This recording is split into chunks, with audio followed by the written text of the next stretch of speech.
All right. Assalamualaikum warahmatullahi wabarakatuh. How are you guys doing? Good evening. It's Sophia again from Tertib Publishing. Welcome to our second episode of Read With Tertib. Thank you so much for tuning in. And in conjunction with 30 Publishing first anniversary sale, we brought to you a special live broadcast called Read with 30. We are live from Instagram and Facebook 30 Press. A little bit about Read with Tertib. It's a program where we invite book lovers, bibliophile or bibliomania to share with us their insights and thoughts on books they have purchased and read from Tertib Publishing. It also aims to give a preview to those who may not yet purchase our books. You can join Read with Tertib as well. Just tag Tertib Press on FB and Instagram and use the hashtag Read with Tertib and share your ideas and understanding on our books. All right, let me welcome you, our next book lover, Sister Shadia. Welcome, Sister Shadia. Hi, Assalamualaikum. Waalaikumsalam warahmatullah. How are you today? Good. A little bit nervous. Me too. So tell us, Sister Shadia, what are you doing? Right now, I'm working from home. I work at AT&T in Cyberjaya. All right. So for today's book review, Uh, can you to, share us the overview of it?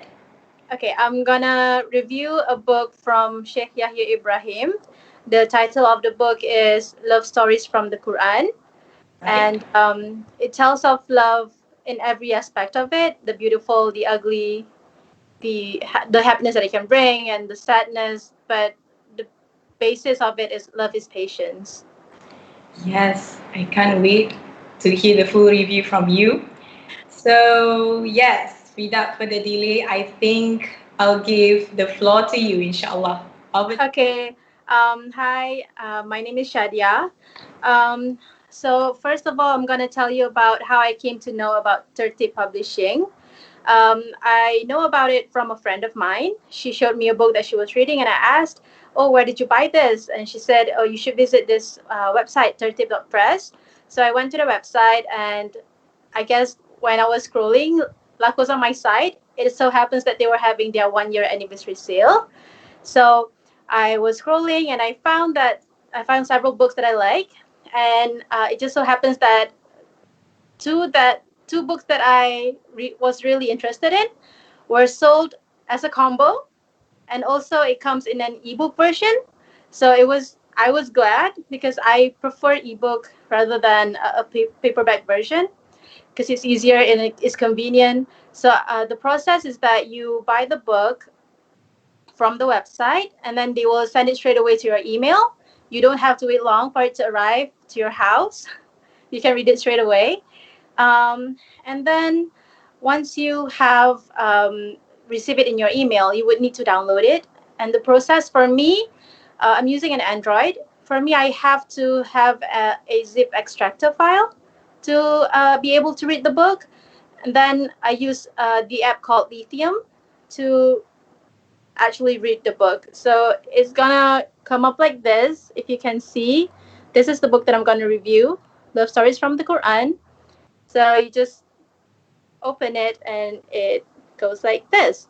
And then the other book that I bought was A Juice a Day. It comes in a combo with that book. And I found that those books had the same author. So it piqued my interest. Oh, the both books I bought are from the same author. So I did some background research on the author. He's Sheikh Yahya Ibrahim. He's a Canadian who is now based in Australia. And I found an sort of an indirect relationship with him. He was involved with Al Maghrib Institute, and I went to one of their events. So it's fun when you find like an indirect connection with the author that you're reading a book from. Okay, so I'm gonna, I guess, jump straight into the book. This book, as the title suggests, is Love Stories from the Quran. It basically tells you about love. It's not just romantic relationships. It tells you of love with you and your friends and your neighbors. Basically, love with the ummah and ultimately with your creator. Um, the book, it started with, of course, if you're going to talk about love, you'll have to mention the first two people that ever stepped on planet Earth.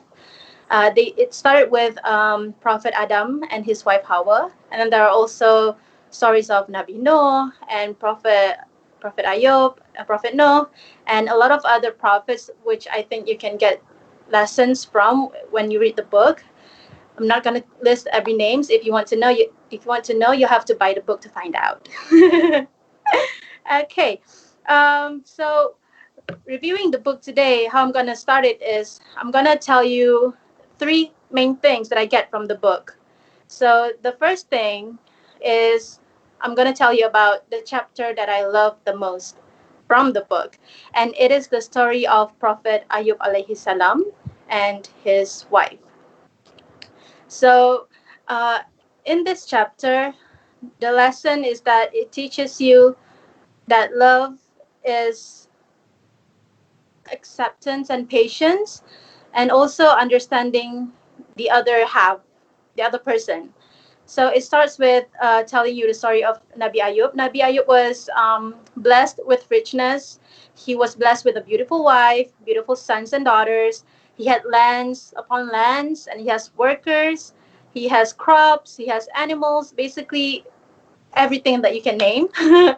And his followers look up to him, and they follow his teachings because they see that, oh, this person is blessed so much, so he must be telling the truth. But one day, God took all of those away from him. He lost his children, he lost his richness, he's poor now. And then he fell ill, so ill that he couldn't get up and work. His wife went from being the lady of the house. She had to work to earn for for the family, and his followers started to sort of like lose faith in him because they said, "Oh, he must have done something wrong. That's why God is punishing him this way." So basically, they associated a life of luxury with the completion of faith. This is one of the lessons in this book is that you should not do that, and I think we can relate to it in our social setting nowadays. Basically, on social media, we're quick to cancel a person, or we're quick to, you know, what do you call that? To like not like a person anymore. We're quick to expose a person just because a person is going through something. We thought, oh, he's a sinner, but actually, it's not. Whenever God test you, that is a sign of love from God to you because He's testing you. So that is one of the lesson in this one. And then during a period of 7 to 17 years of those hardship, his wife asked him, um, "Oh, my husband, ask God to take all of this hardship away from us, because he could do that. He could make a dua, and Allah will take all of that away from him." But he said, um, I quote, "I am embarrassed before my Lord. I am ashamed to ask him for help and be so impatient that I cannot at least repay that 50 years of happiness we had with some years of difficulty." He didn't realize that his wife was struggling too. In him wanting, in his wanting to be patient, his wife was breaking her back working, earning money. So until one day, she came home bald. So he asked her, "Where did you get money to buy food today?" Because nobody wanted to hire her at that point in time because they're afraid that she's going to bring bad luck. And apparently, she sold her hair because she needs to feed her family. So when he sees her coming home bald, he felt very sorry for her. So uh, and then only then he made dua to Allah to take all of those hardship away because he loves his wife so much, and he think that his wife's happiness is more important than being patient at the time, I think. So he called to his Lord, "Indeed, adversity has touched me, and you are the most merciful of the merciful." And Allah immediately responded and doubled their richness. So he gained double the richness than he had before. He doubled the amount of sons and daughters, if I'm not mistaken, as well. This story, I believe, it provided a good lesson for married couples. I quote from the book. It says, "It is important for a husband and wife to connect and bear burdens as a team. Sometimes we may think that our spouse is not doing enough, but it is easy to forget what they are actually doing for the family. We see each other as being insignificant when in fact we complement one another. We need to understand this lesson that Allah is giving us, especially in times of stress and hardship. So I believe that is a good story for married couples to read on. And then the second one that I'm going to share is lessons that I deem as a hard to swallow pill and a very much needed lesson for me personally. It is the story of Prophet Sulaiman Alaihissalam. His story tells you of his love for majestic animals. His main love was majestic stallions. He liked to watch them. So one day he was watching the stallions galloping from one end to the other, and he was so absorbed in watching them. When he watched them, it was the time after Asar came, and then he was so absorbed that it was nearly time for Maghrib. So he almost missed his prayer because he was so absorbed in watching those stallions galloping around. And then he was so upset with himself. Uh, up, it made him say, "Take these stallions away. I never want to see them again," because of him watching those stallions, he almost missed his prayers. So the lesson in this one is that he realized that he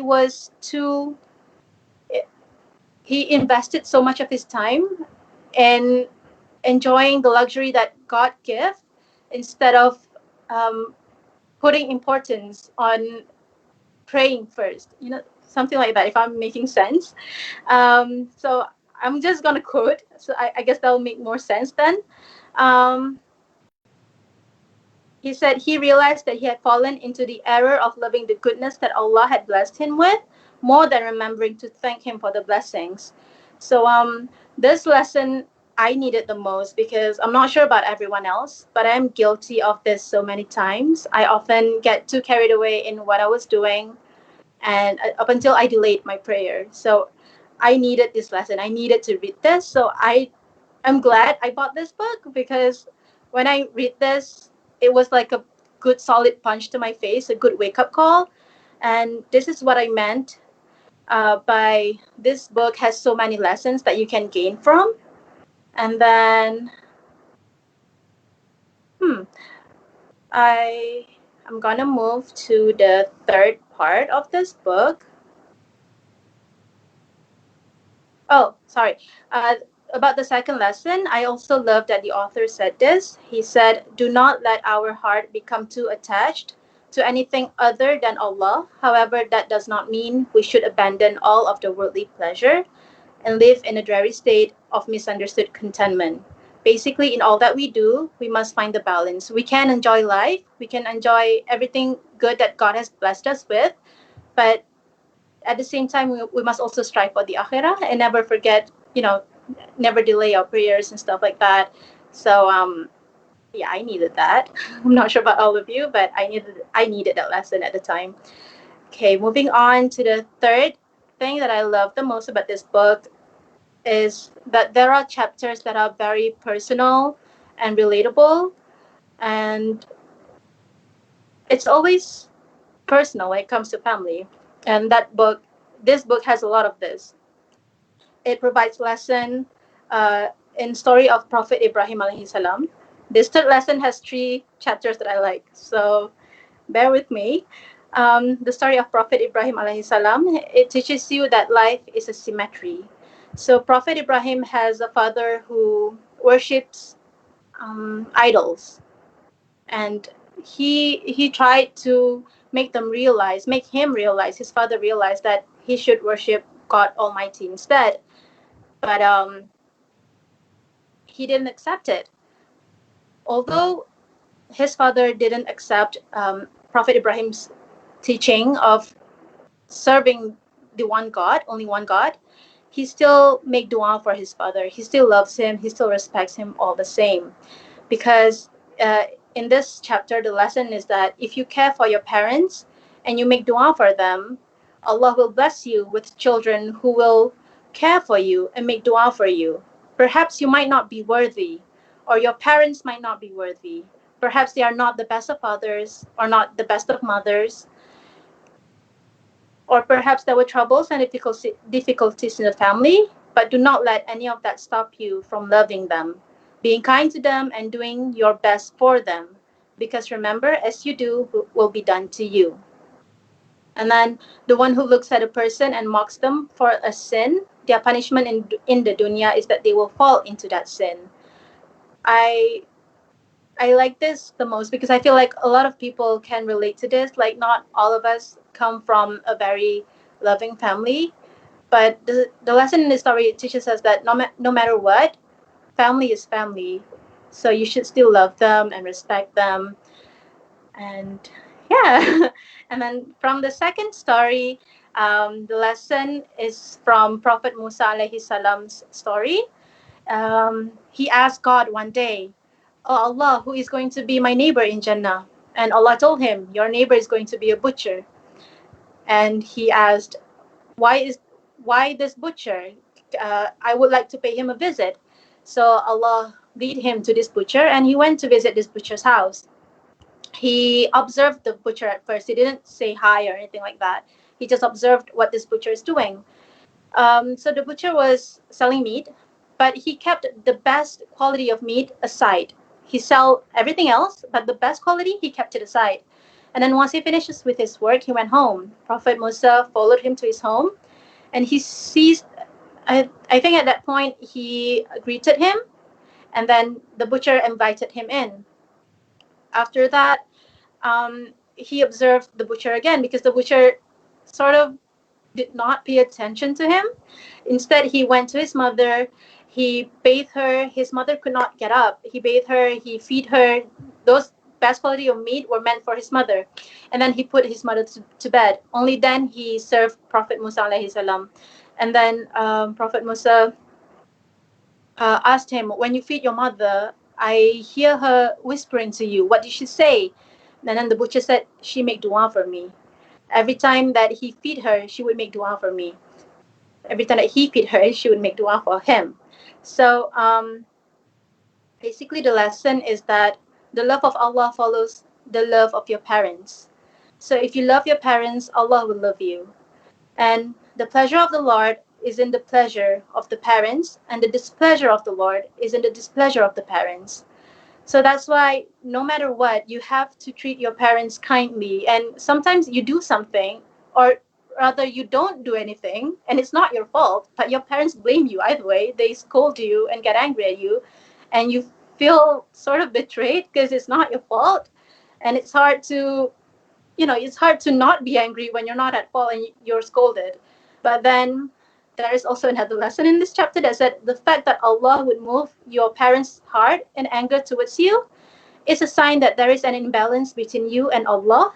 Therefore, we need to open our hearts. So, even though you are misjudged and your parents blame you wrongly, you should still, well, we're human. We can be upset, but don't let it ruin the relationship between you and your parents, is basically what they're saying. You should still talk to them nicely, explain it to them that, "Oh, I did so and so, it's not my fault." You should do that instead. And then we're moving on to the last lesson that I love the most, which is I think is very personal, is about the story of Luqman al-Hakim. Luqman al-Hakim is not a king, he's not a prophet, but he's a slave. But somehow his story is included in the Quran for us to learn from.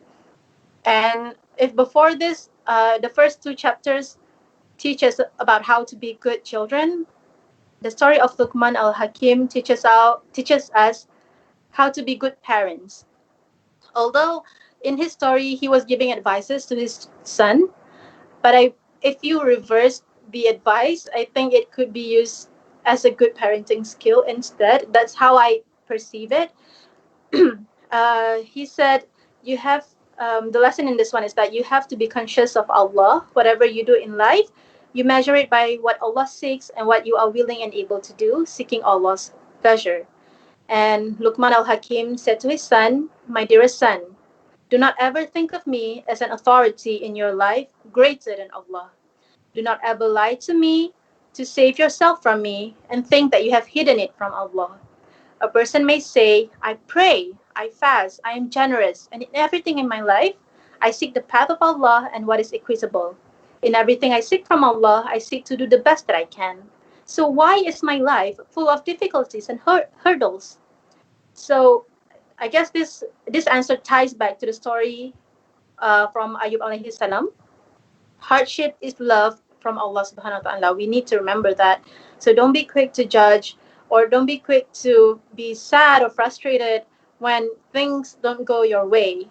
Um, we I think this quote has been going around the internet for so long, that Allah answers in three ways. Um, yes, not now, or I will provide you something better. So remember that hardship is love from Allah subhanahu wa ta'ala. It is a test from God to you because He loves you. And then love is not easy, and barakah is not about Allah giving us whatever we want whenever we wanted it. Barakah is that we struggle to achieve what is best, even though we do not know if it is indeed the best. And love is not in the words, but it is in the actions. It is about the father taking his son by the hand and walking him to the mosque. It is about the father following the child's growth in their behavior and their lives. It is the established practice of loving, supportive demeanor, not just empty words. So basically, it's saying that in order to teach your son, you don't, to, for example, to teach your son to pray, you don't go and pray. Have you prayed? Instead, you said, have you prayed today? If you haven't, let's pray together. Or come on, let's do the house chores together. I will sweep. Maybe you can clean your desk. And also, it's like me sharing this book with you because it is filled with life lessons, and I want you to read and benefit from it together with me. So, if you're interested in this book, I believe that there are a lot of other stories in this book that most of you and most of us can relate to, or go back to it the second, third, or how many times you need to return back to that chapter just to relearn from it again. Um, I believe it is a good opportunity to go and visit their website now while they're still having the anniversary sale.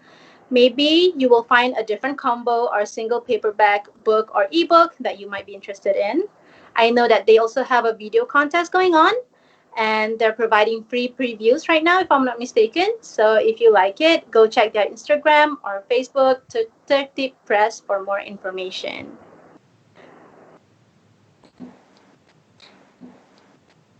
MashaAllah, MashaAllah, Tabarakallah. Oh my God, how are you guys doing at the social media? It was very wonderful sharing. I mean, very inspiring. The love stories from the Quran. It's just a sneak peek, but I guess, oh my God, so much love from the book. Yeah, If you guys, yeah, right? yeah, and that is not even all of the chapters. That is just some of the chapters. Exactly. Yeah. Yes. If you guys are wondering how the paperback looks like, this is the book in paperback. And I cannot relate when Sister Shadia said that she prefer ebook than paperback. Uh, I cannot relate. And I heard that you finished ebooks in 2 days, right? Yeah. My God, that's amazing. Okay, so we will move on to the Q&A session. I'll check our social media. We have few questions here. All right. Oh my God, so many comments. Thank you so much, all of you, for tuning in. We have first question. What would be as children on how to navigate the struggles when it comes handling conflicts within the family, especially parents? Oh, that is hard. Um, well, with parents, it depends on how your parents' characters are. If you're having conflicts, and the first thing that you would need to do is that you need to sort it out. You need to talk it out with your parents. Um, if but you also need to observe the mood.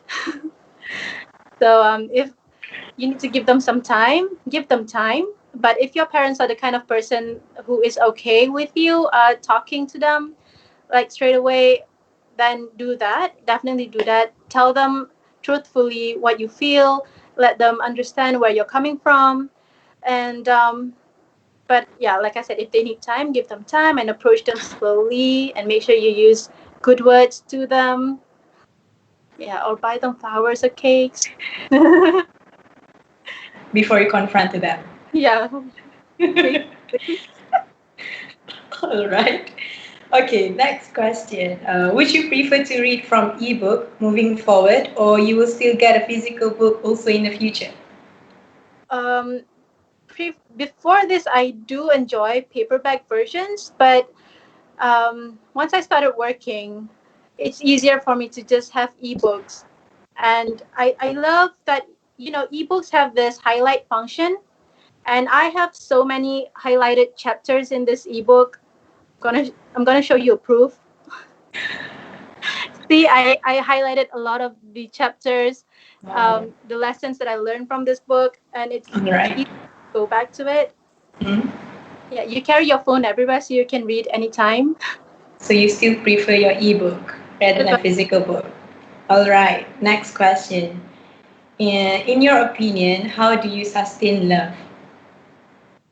You sustain love, I think, by most the like I said, the basis of it is being patient, and you have to understand the other person, and ultimately you have to accept. If you accept that person for who they are, for what they are, what they would become, it's easier to love. And love is going to have its ups and downs, so be patient and communicate with them. Ask them to understand your point of view as well. Agree. Yes, I agree. Okay, this is my question. Maybe Mhm.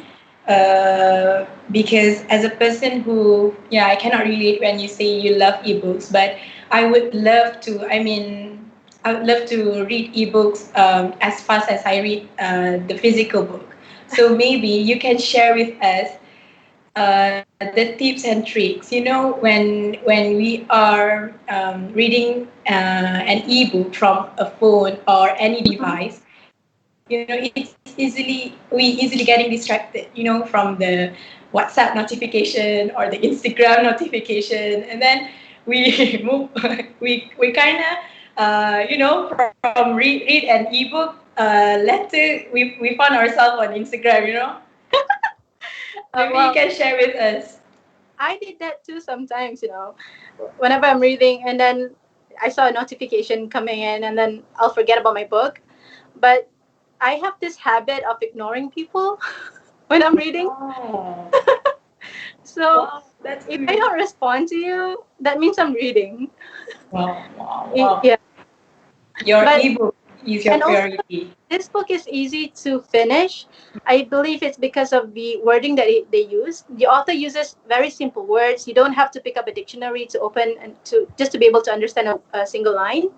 It's easy to read, easy to comprehend. It's relatable. It's friendly. So that's why I guess that's one of the reasons why I can finish this book in 2 days, because it's pleasant to read. All right. Okay. Okay. I'll try that.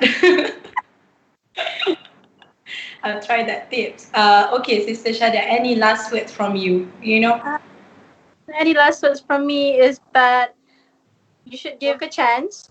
If you love hearing what I told you, if you love hearing the stories that I just told to you, you should definitely go and purchase this book at Press. If you like the paperback version, definitely go get the paperback version. They are on sale. And I forgot to tell you that I got both books, A Juice a Day and also Love Stories from the Quran, for only 70 ringgit, which I think is so cheap for the amount of content that I get. The other book, A Juice a Day, is also a very pleasant read. It's from the same author, so you can imagine the way he tells his story. It's wonderful. So if you like other books, there are books in Malay as well if you want, and I believe there are also audio books or CDs. Yeah. No. Yeah, No. we have CDs, but we don't have Uh, CDs, but oh, okay. So yeah. you have. Okay, that's all, Sister Shadia. Thank you so much Okay. for having me. Oh my God, thank you so much. Thank you so much for joining us. It's a wonderful and very inspiring sharing. Thank you so much. All right. Actually, I would like to hear more from you because it's very short. I want to hear more, seriously. I guess perhaps you guys want to hear more too, right? Okay, but we have limited time and we have to close the session. We have come to the end of the session. Thank you so much, Sister Shadia, once again for joining us. And yeah, as what Sister Shadia said, 30 publicly held video contest. So just tag 30 Press and use the hashtag Read With Tertib. The contest will end on 30th June 2020. You still have the chance. We will choose three lucky winners, and the winners have the chance to grab a voucher worth 100 ringgit. Check out our full post on FB and IG to find out the details. And visit our website at titik.press to find out more on our anniversary sale. We offer up to 40% discounts, free shipping within Malaysia with minimum spend of 170 ringgit. And don't forget, if you want to read the free previews of our books, you may click on the freebies tab at tertib.press. Free preview on selected books and chapters. Don't forget to tune in to the next episode, the final episode of Read with Tertib in conjunction with our first anniversary sale tomorrow with Sister Haida, our next book lover. Please tune in tomorrow. That's all from me, inshallah. Thank you and assalamu alaikum.